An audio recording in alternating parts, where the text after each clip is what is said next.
Lebanon में हथियारों का जखीरा बरामद किया गया। ग्राउंड ऑपरेशन के दौरान हथियार जब्त किए गए और हिजबुल्लाह के ठिकानों से मिले हैं हथियार। लेबनान से रूस और ईरानी हथियार बरामद हुए हैं। तो रूस और ईरान के जो हथियार बरामद हुए वो अपने आप में बता रहे हैं कि ये सप्लाई कहां से हो रही है। लगातार ग्राउंड ऑपरेशन और उसमें ये रिकवरी।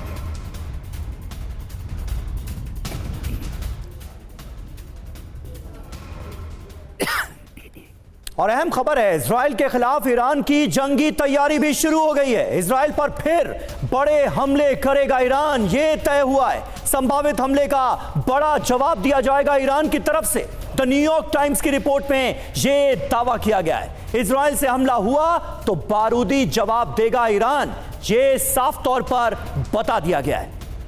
तो ईरान की तरफ से भी जबरदस्त जंगी तैयारियां अंजाम दी जा रही हैं। हमने आपको कल ही बताया था कि किस तरह से रूसी एयर डिफेंस सिस्टम ईरान ने जगह जगह अपनी सुरक्षा में तैनात किए हैं। तमाम अहम ठिकानों पर एयर डिफेंस सिस्टम की तैनाती कर दी गई है और बड़े पैमाने पर जंगी तैयारियां ईरान में चल रही हैं ताकि इजराइल अगर ईरान को निशाना बनाता है तो उसका मुंह तोड़ जवाब दिया जा सके।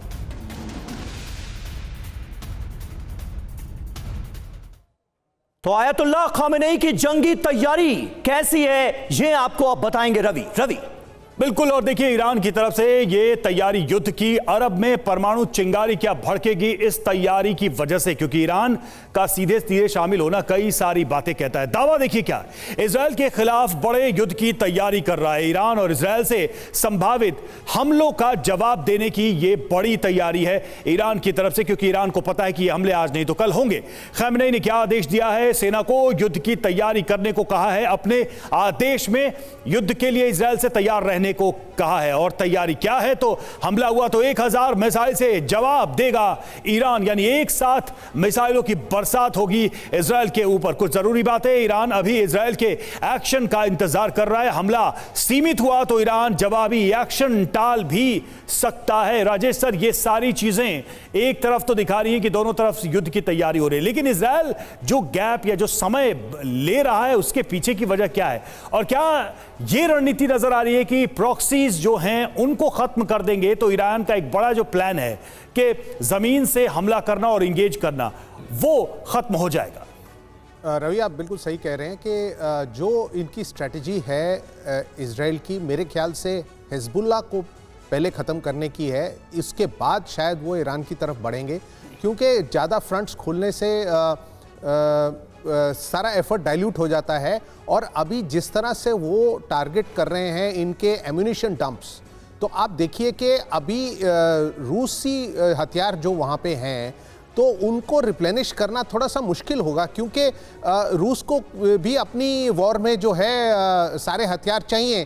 तो ये सब पुराने हथियार जो वहाँ पड़े हुए थे, एक बार इनका ज़ख़ीरा जो है ढूंढ के तबाह किया जाएगा, तो उसके बाद उनकी रिप्लेनिशमेंट जो है वो उनको काफ़ी मुश्किल पड़ेगी।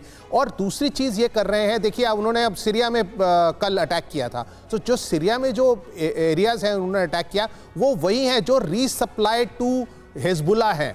तो अगर उनकी रीसप्लाई उन्होंने बंद कर दी तो धीरे धीरे वो, और लीडरशिप तो उन्होंने ख़त्म कर ही दी है। जैसे दत्ता साहब ने बताया कि अब IRGC वाले लोग आए हुए हैं, तो इसलिए ईरानी ठिकानों पे भी किया जा रहा है। तो उनकी स्ट्रेटजी बहुत क्लियर है, हमास के मॉपिंग अप, उसके बाद हिजबुल्लाह, उसके बाद देखेंगे अगर ईरान को कुछ करना है या नहीं करना है। और जो उन्होंने जो नेतन्याहू के घर के ऊपर जो उन्होंने अटैक किया है, उससे जो लेजिटिमेसी मिली है ईरान की लीडरशिप को डायरेक्टली अटैक करने की, मेरे हिसाब से ईरान पहले लीडरशिप को अटैक करेगा, उसके बाद भी जो है मिलिट्री ठिकाने या बाकी टारगेट्स को करेगा। तो उनकी स्ट्रैटेजी बहुत क्लियर है, हिजबुल्लाह को पहले ख़त्म करना है। और एक चीज़ उन्होंने बीच में एक ट्राई करी थी जो ज़्यादा सक्सेसफुल नहीं हुई, वो ये था, उन्होंने बताया कि एक बिल्डिंग के नीचे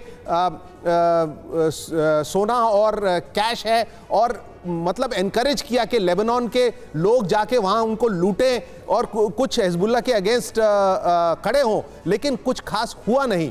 तो मेरे हिसाब से जो उन्होंने एस्टिमेट किया था कि कुछ लेबनान के लोग भी उनका साथ देंगे हिजबुल्लाह को खत्म करने में, वो स्ट्रैटेजी अभी तक सक्सेसफुल नहीं हुई है। बिल्कुल, वो लोग स्ट्रैटेजी अभी भी डरे हुए हैं। सक्सेसफुल होती हुई नजर नहीं आ रही है और लेबनान में हिजबुल्लाह का सपोर्ट सीधे तौर पर नजर आ रहा है।